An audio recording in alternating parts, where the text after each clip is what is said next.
महर्षि वशिष्ठ के आश्रम में जब विश्वामित्र जी गए तो वहां पहुंचने के बाद महर्षि वशिष्ठ ने इनका आतिथ्य सत्कार किया।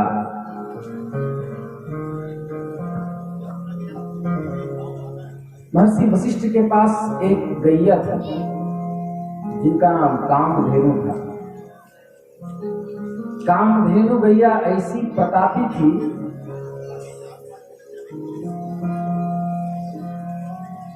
कि भगवान वशिष्ठ जो पदार्थ उच्चारण उनके सामने करते वो प्रकट कर देती।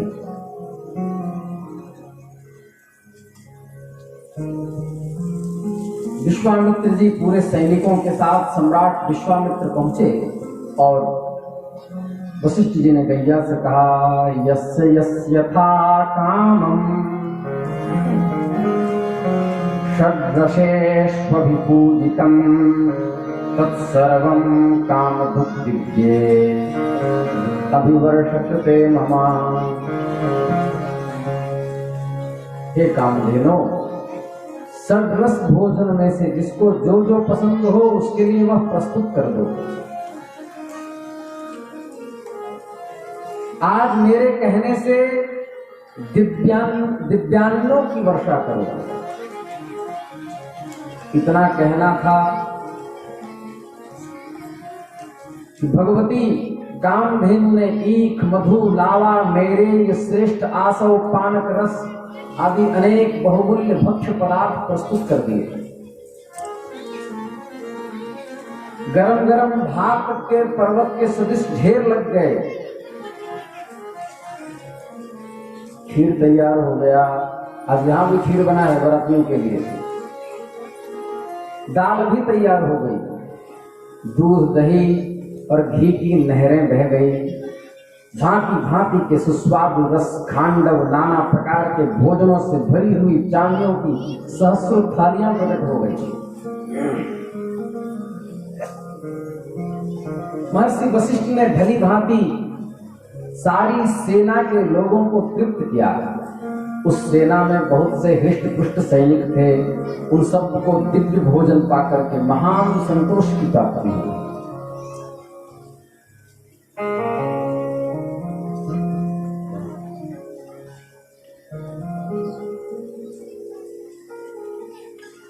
उसके बाद विश्वामित्र जी को कामधेनु गौ को देख करके लोभ उत्पन्न हो गया।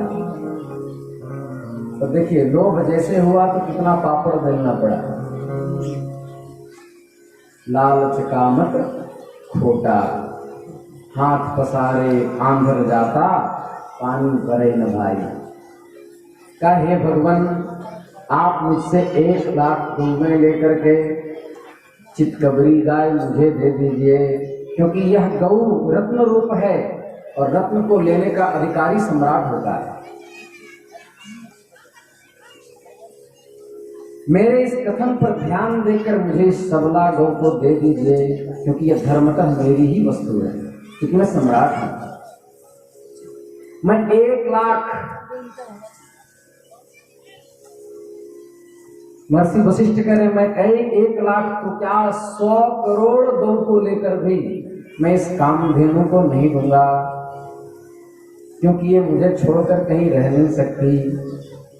मेरा अग्निहोत्र, बलि, होम, स्वाहा, वशक्कार, भांति भांति की विद्याएं इस कामधेनु के ही अधीन है। हे राजर्षे, मेरा यह सब कुछ गौ के अधीन है, इसलिए मैं इसे नहीं दे सकता। हे उत्तम व्रत को पालन करने वाले मुनीश्वर, इतना ही नहीं, मैं आपको 800 स्वर्ण में रथ प्रदान करूंगा, जिनमें शोभा के लिए सोने के घुंघरू लगे होंगे। हर एक रथ में 4-4 सफेद रंग के घोड़े जुते हुए होंगे।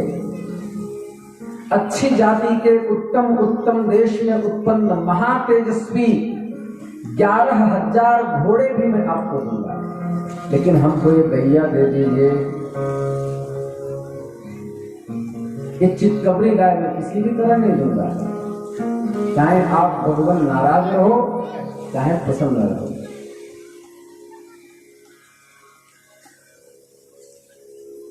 जब महात्मा वशिष्ठ ने मना किया तब उस धेनु को बलपूर्वक विश्वामित्र अपने सैनिकों से कहवा करके घसीटने लगे अपने साथ ले जाने के लिए। महामनस्वी राजा विश्वामित्र के द्वारा इस प्रकार ले जाती हुई गौ को देख करके महात्मा वशिष्ठ के नेत्रों से अश्रु बहने लगे और गौ मन ही मन रो पड़ी और अत्यंत दुखी होकर के विचार करने लगी। गौ के नेत्रों में अश्रु थे। परित्यक्ता वसिष्ठेन किमहं सुमहात्मना याहं राजधृतैर्दीनां प्रियेयभिलषदुःखिताः। कहो, क्या महात्मा वशिष्ठ ने मुझे त्याग दिया है जो ये राजा के सिपाही मुझ दीन और अत्यंत दुखिया गौ को बलपूर्वक लेते जा रहे हैं। गौ बार बार सांस लेने लगी। राजा के उन सैकड़ों सेवकों को झटक करके बड़े वेग से दौड़ करके विश्वामित्र जी के चरणों में पहुंची, वशिष्ठ जी के चरणों में पहुंची और गंभीर स्वर में चित्कार करते हुए बोली, भगवन् किं परित्यक्ता त्वयाहं ब्रह्मणः सुता यस्माद् राजभटा मां हि नयन्ते त्वत्सकाशतः। हे ब्रह्मकुमार, हे अथर्ववेद विद्वान महर्षि वशिष्ठ, क्या आपने मुझे त्याग दिया है? जो ये राजा के सैनिक मुझे आपसे दूर लेते जा रहे हैं, मैं किसके शरण में रहूंगी? गौरव भाने लगी। महर्षि वशिष्ठ ने कहा, हे शबले, मैं तुम्हारा त्याग नहीं करता। तुमने मेरा कोई अपराध नहीं किया है। ये महाबली अपने बल से मतवाले होकर तुझे मुझसे दूर कर रहे हैं। मेरा बल इनके समान नहीं। विशेषता आजकल ये राज्य पद पर प्रतिष्ठित हैं, मैं कुछ कर नहीं सकता। कहा जाता है कि तुम्हारे अंदर 33 कोटि देवता विराजमान हैं। तुम अपनी रक्षा स्वयं कर सकती हो।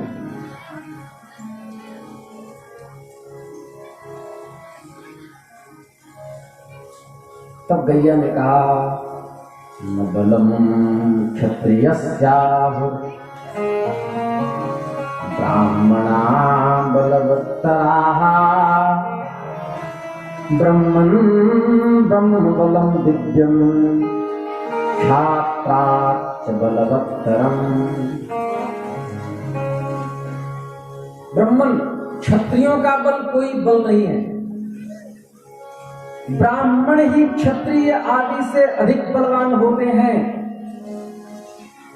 आपको पता नहीं, आप तो जानते हो कि महात्मा सगर के 60,000 पुत्रों को केवल संकेत मात्र में भस्म कर दिया।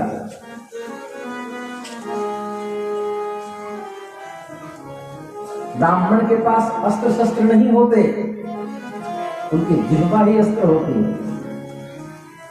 गायत्री का अनुसंधान करके वो जो कह दे वो हो जाता है। आपका बल बहुत अप्रमेय है। हे महापराक्रमी विश्वामित्र, आपसे अधिक बलवान नहीं। आपका तेज दुर्धर्ष है।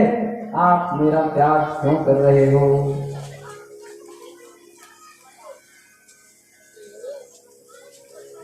महात्मा वशिष्ठ के कहने पर जब गौ ने इस तरह के चित्कार किए तो महर्षि वशिष्ठ ने कहा, हे भगवती जगदम्बा,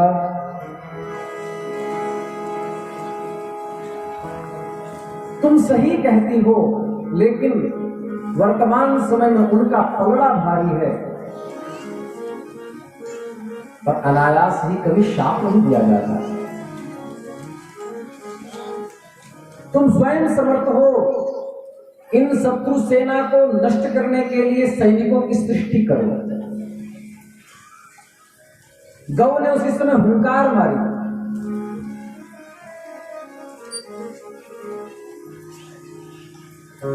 उस समय पहलव जाति के वीर पैदा हो गए। विश्वामित्र के देखते देखते उनकी सारी सेना युद्ध में हारने लगी, समाप्त होने लगी। गौ के हुंकार मात्र से सैनिक प्रकट हो गए। राजा विश्वामित्र को क्रोध हुआ, वे रोष से आंखें फाड़ फाड़ करके देखने लगे। छोटे बड़े कई तरह के अस्त्रों का प्रयोग करके पहलव सेना को नष्ट किया। इतना देखकर शबला गौ ने दिव्य गर्जना की और यवन प्रकट हुए। यवन जो ये मुस्लिम हैं, ये गौ के पुत्र हैं। गौ ने प्रकट किया है, लेकिन आज ये ही गौ हत्यारे हो गए, अपनी मां का ही हत्या करते हैं।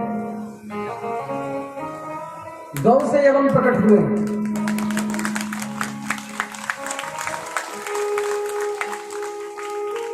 गावो विश्वस्य मातरः, शक प्रकट हो गए। सारी पृथ्वी यवनों से और शकों से भर गई। वो गौ की रक्षा के लिए विश्वामित्र जी के सैनिकों से भयंकर युद्ध करने लगे। रोमहर्षक युद्ध होने लगा। तीखे खड्ग पट्टी मुग्गर आदि का प्रयोग होने लगा। आघात प्रत्याघात होने लगा। बच्चे बहुत हल्ला कर रहे हैं, बच्चों को हटाइए। व्यवस्थापक जो भी हैं,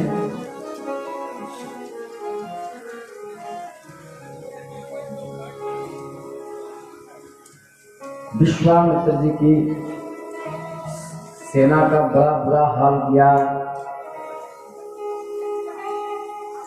हे कामधेनु, अब तुम अपने योग बल से दूसरे सैनिकों की सृष्टि करो। उस गौ ने फिर हुंकार किया। उस हुंकार से तेजस्वी काम्बोज उत्पन्न हुए। पंजाबी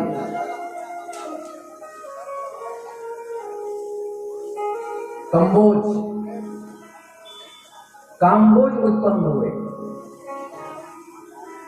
थन से शस्त्रधारी बर्बर प्रकट हुए। योनि देश से यवन प्रकट हुए।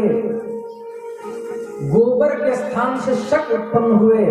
रोमकूपों से मलेच्छ उत्पन्न हुए और हारित और किरात व्याध उत्पन्न हुए।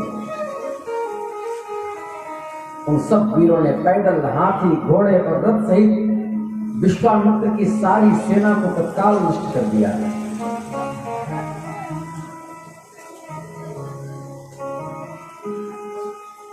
विश्वामित्र की इस दुर्दशा को देख करके सम्राट विश्वामित्र के 100 पुत्र अत्यंत क्रोध में भर गए और नाना प्रकार के अस्त्र शस्त्र लेकर के महात्मा वशिष्ठ के ऊपर टूट पड़े। लेकिन यहाँ घटना क्या घटी? जोर से हुंकार की, हुम हुम हुंकार दे, धिक धिक धिक्कार कर। हुंकार से 100 पुत्र जल करके वहीं भस्म हो गए। विश्वामित्र जी के 100 पुत्र का वध कर दिया। ऐसे थे महात्मा वशिष्ठ। विश्वामित्र लज्जित होकर के बड़ी चिंता में पड़ गए। समुद्र के समान उनका सारा वेग शांत हो गया। पुत्र और सेनाओं के मारे जाने के कारण वो बिना पंख के पक्षी जैसे हो गए। उनका सारा और बल और उत्साह नष्ट हो गया कि मन ही मन बहुत खिन्न हो उठे। उनका एक ही पुत्र बचा था। उसको उन्होंने राजा के पद पर नियुक्त करके राज्य की रक्षा के लिए नियुक्त करके क्षत्रिय धर्म के अनुसार पृथ्वी के पालन की आज्ञा देकर वन का आश्रय ले लिया। हिमालय के पार्श्व भाग में महादेव को प्रसन्न करने के लिए यत्न करने लगे।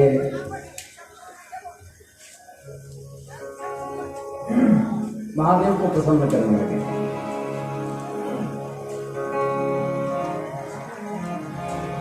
आज तो श्री स्वामी हरिदास जी के शिष्य तानसेन के लिखे हुए भजन महादेव की प्रसन्नता के लिए। आज तो हमारे द्वारे, आज तो हमारे द्वारे, आज तो हमारे द्वारे, आज तो हमारे द्वारे,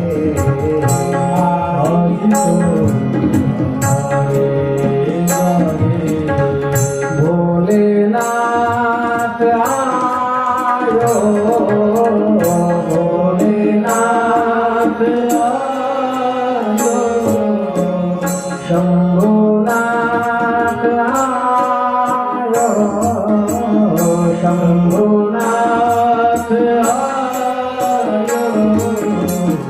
आज तो हमारे द्वारे, आज तो हमारे द्वारे।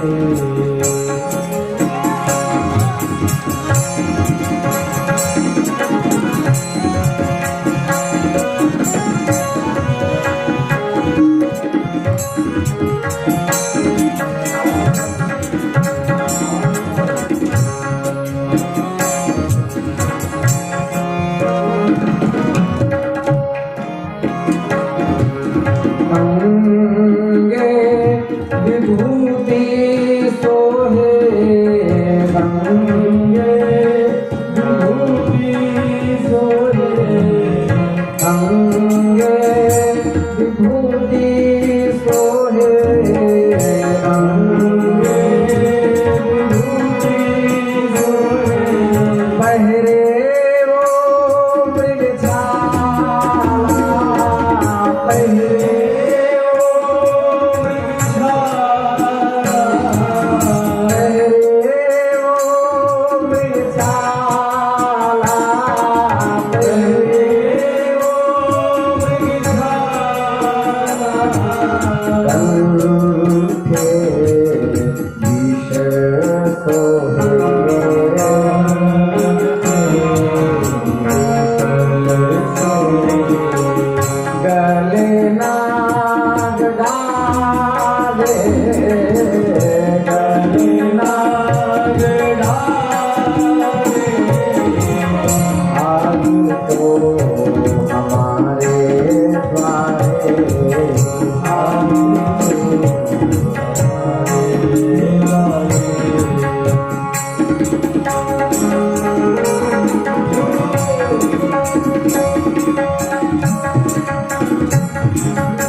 सबके मन जो भाए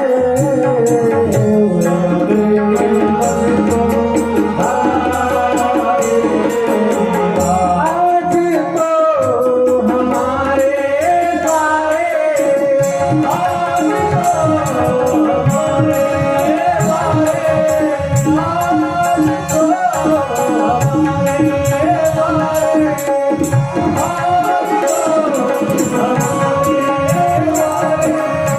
तो जी ने बड़े उत्कृष्ट तपस्या की, महादेव प्रकट हो गए। राजन इसलिए तप करते हो, बताओ क्या चाहते हो, मैं तुम्हें वर देने के लिए आया। विश्वामित्र जी ने जो मांगा वो ध्यान देने योग्य है। यदि तुष्टो महादेवो धनुर्वेदो ममानघ सांगो पांगोपनिषदः सरस्य प्रदीयताम्। हे भगवान, यदि आप संतुष्ट हैं, ध्यान से सुनिए गरडीह वासियों, आरोग्यम भास्करादिच्छेद धनम इच्छेद हुताशनात् ज्ञानम महेश्वरादिच्छेद मोक्षम इच्छेद जनार्दना। जिसको सदा स्वस्थ रहना है उन्हें सूर्य की उपासना करनी चाहिए। आरोग्यम भास्करादिच्छेद, इसे धन की प्राप्ति करनी है। सबके कान खड़े हो गए। जिसे धन की प्राप्त करनी है उन्हें हुताशन मतलब भगवान अग्निदेव की उपासना करनी चाहिए। हवन आदि करने चाहिए। हवन चर्बी वाले घी से नहीं, देसी गौ माता के घृत से, उसी को देवता ग्रहण करते हैं। आजकल लोग क्या करते हैं, सत्यनारायण कथा में 5 रुपए वाला डब्बा ले आते हैं, उसी में पंचामृत भी बन जाता है, उसी में दीपक भी जल जाता है। अब बताओ, जानवरों की चर्बी की घी यदि पंचामृत ब्राह्मणों को पिलाओगे तो नरक मिलेगा कि मोक्ष होगा। धनम इच्छेद हुताशनात्, अग्नि से धन की इच्छा पूर्ति होती है। और ज्ञानम महेश्वरादिच्छेद, जिनको ज्ञानी बनना है उनको विश्वनाथ जी की उपासना करनी चाहिए। और मोक्षम इच्छेद जनार्दना, जिसको मोक्ष चाहिए उसे भगवान श्री हरि की उपासना करनी चाहिए, राम की उपासना करनी चाहिए, श्री कृष्ण की उपासना करनी चाहिए। विश्वामित्र जी को ज्ञान चाहिए था। उन्होंने कहा यदि आप संतुष्ट हो तो अंग उपांग सहित उपनिषद और रहस्यों सहित धनुर्वेद मुझे प्रदान कीजिए। देवता, दानव, महर्षि, गंधर्व, यक्ष, राक्षस, जिसके पास भी जो शस्त्र हों सब मेरे हृदय में स्फुरित हो जाएं। भगवान ने कहा तथास्तु।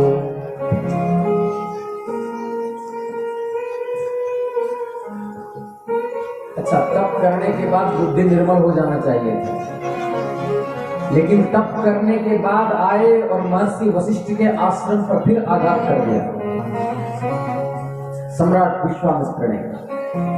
वारुण, रौद्र, ऐन्द्र, पाशुपत, ऐशिक नामक अस्त्रों का प्रयोग कर दिया। और केवल इतना ही नहीं, मानव अस्त्र, मानवास्त्र, मोहनास्त्र, गांधर्वास्त्र, स्वापनास्त्र, जृंभणास्त्र, मादनास्त्र, ब्रह्मपाशास्त्र, कालपाशास्त्र, वारुण पाशास्त्र, पिनाकास्त्र, सूखी गीली दोनों प्रकार की असली प्रकट कर दिए।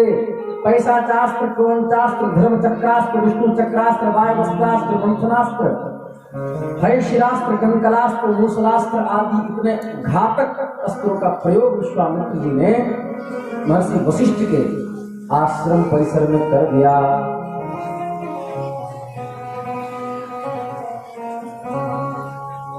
किंतु एक आश्चर्य घटना घटी। महात्मा वशिष्ठ के हाथों में ब्रह्मदंड था। जिनको ब्रह्मदंड का दर्शन करना हो तो श्री मुंशी बढ़ी जी के कक्ष में आ जाए, जहां हम रुके हुए। कुशा का बना हुआ होता है जिसको पकड़ के गायत्री जप की जाती है।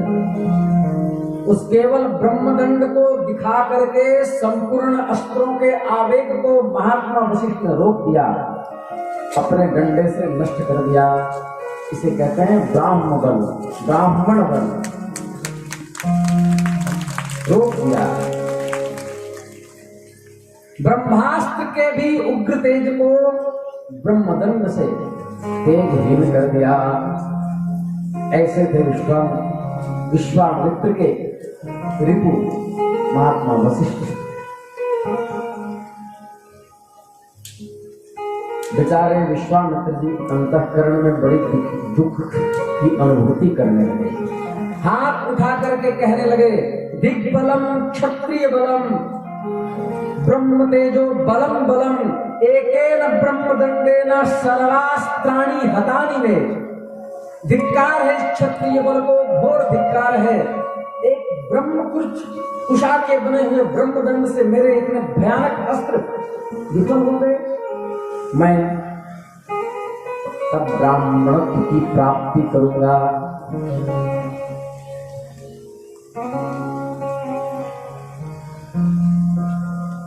हमने कल कहा था कि विश्वामित्र जैसा तपस्वी आज तक कोई नहीं हुआ।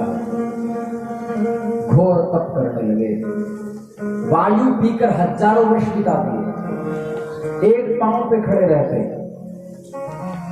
दोनों नेत्रों के भ्रुकुटी में टिका करके दिव्य साधना करने लगे।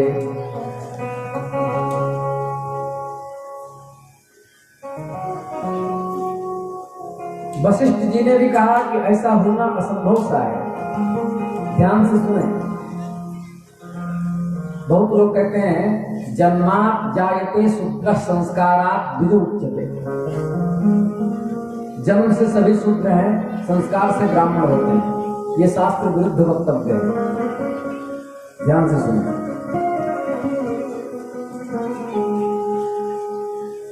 महर्षि पतंजलि ने पातंजल महाभाष्य, जो व्याकरण का महाभाष्य है, उसके तेन तुल्यम क्रिया चेदवती सूत्र के भाष्य में लिखा, तपस्विताभ्याम यो ही न केवल ब्राह्मण मुच्यते। तपस्वितश्च योनिश्च श्रेष्ठो ब्राह्मण एव सः। जो तपस्वी हो और ब्राह्मण और ब्राह्मणी के संसर्ग से उत्पन्न हुआ हो और शुद्ध परंपरा से वेदादि शास्त्रों का अध्ययन किया हो, वह श्रेष्ठ ब्राह्मण है। और जो केवल ब्राह्मण ब्राह्मणी के पेट से उत्पन्न हुआ हो, तपस्वी न हो, आचरण से भ्रष्ट हो, वो केवल ब्राह्मण है। इसी तरह क्षत्रिय क्षत्रियोचित धर्म में हो और क्षत्रिय और क्षत्राणी से उत्पन्न हुआ हो, वो श्रेष्ठ क्षत्रिय है। और केवल क्षत्रिय क्षत्राणी से उत्पन्न हुआ हो, आचरण क्षत्रिय परक में है, तो वो केवल क्षत्रिय है। इसी तरह वैसे इसी तरह शूद्र। अब एक बात ध्यान से सुनें। लोग कहते हैं कर्म से ब्राह्मण होता है। यह बात भावुकता में ठीक है, लेकिन वृत्ति ही केवल यदि ब्राह्मण होगा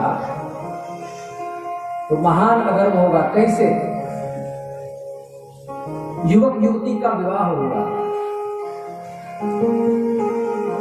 संसर्गावस्था में कदाचित गर्भाधान संस्कार के समय स्त्री कुछ क्रोधित रही या विनम्र रही और पुरुष क्रोध में रहा, तो क्रोध क्षत्रियों का बल है और शांत रहना ब्राह्मणों का बल है। तो स्त्री और पुरुष दोनों ब्राह्मण होने के बाद स्त्री यदि शांत होकर के गर्भाधान में तत्पर है तो वो ब्राह्मण वृत्ति में हो गई, और क्रोध में पुरुष है तो क्षत्रिय वृत्ति में हो गया। तो क्षत्रिय और ब्राह्मणों के संसर्ग से उत्पन्न पुत्र फिर क्या होगा? वर्णशंकर हो जाएगा ब्राह्मण शरीर होने के बाद भी। और शंकरो नरका एवं कुलघ्नाम कुलश्च पतन्ति पितरो हेषाम लुप्त पिंडोदक क्रियाः। वर्णशंकर व्यक्ति जिसके माता किसी और कुल के, पिता किसी और कुल के, उसका पुत्र यदि अपने पितरों को तर्पण देता है तो पितर सब नरक में चले जाते हैं, तो महान अधर्म हो जाएगा। यहाँ हम लोग के बीच एक कथा वक्ता बैठे हैं, शिवम। उनकी कथा हमने सुनी भी है। उनको इस बात की जरूर जानकारी होगी। हम आप ही से पूछते हैं कि कोई सिंह हो और सिंहनी का बच्चा यदि मर जाए, सिंह क्यों कहते हैं उसको? क्योंकि उसमें तौर, और्य, बल, पराक्रम सबकी अपेक्षा अधिक है। इन गुणों से उन्हें सिंह कहा जाता है। लेकिन अब सिंह का बच्चा यदि मर गया तो क्या वो बकरी कहलाएगा? अब तो उसमें ताकत है नहीं, अब तो तौरी नहीं है, अब तो बल नहीं है, सिंह ही कहलाएगा। बस अंतर इतना है जो ब्राह्मण वृत्ति से रहते हैं वो श्रेष्ठ ब्राह्मण है। यही सब सोच करके गोस्वामी जी ने लिखा,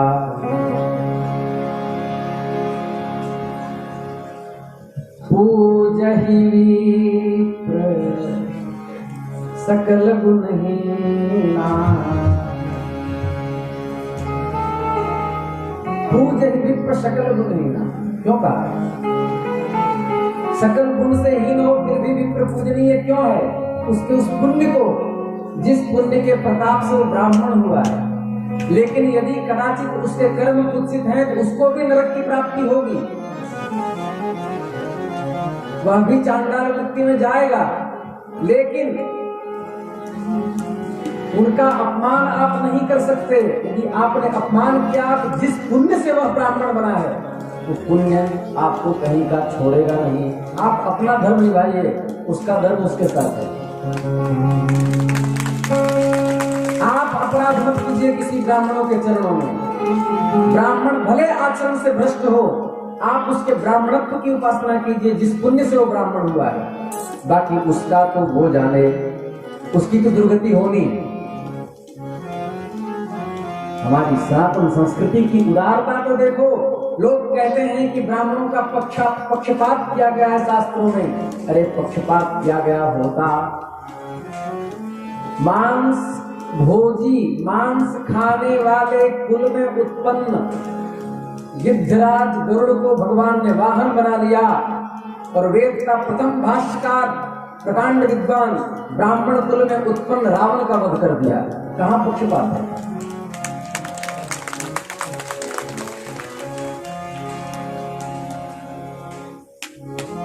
लेकिन इसका मतलब ये नहीं कि ब्राह्मण इस बात को हल्के में ले लें। ब्राह्मणों को अपना ब्राह्मणत्व सुरक्षित रखना होगा, नहीं तो हजारों वर्ष तक फिर शरीर मानव का नहीं मिलने वाला।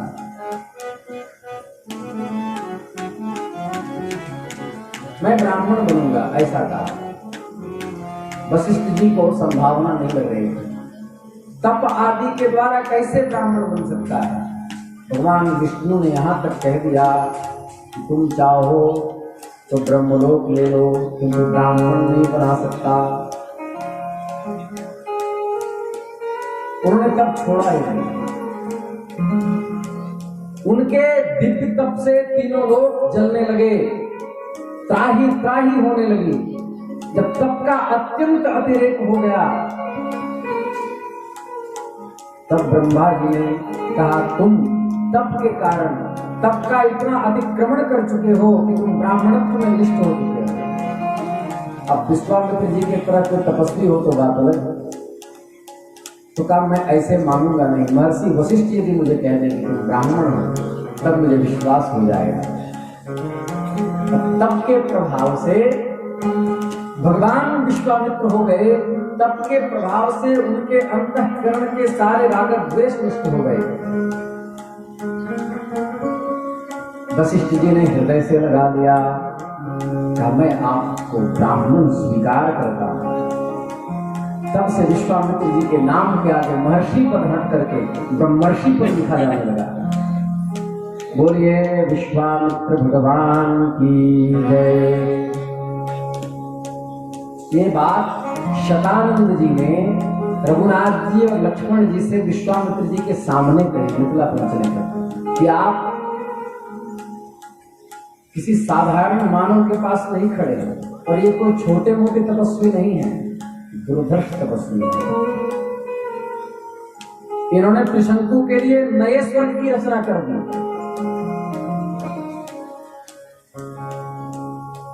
ये गेहूं जो आया है ये विश्वामित्र जी की सृष्टि है। रोटी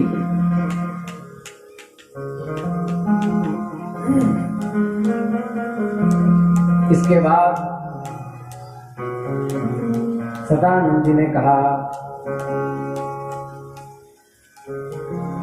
हे नाथ, आप बड़ी कृपा किए, स्वयंवर का प्रकरण है,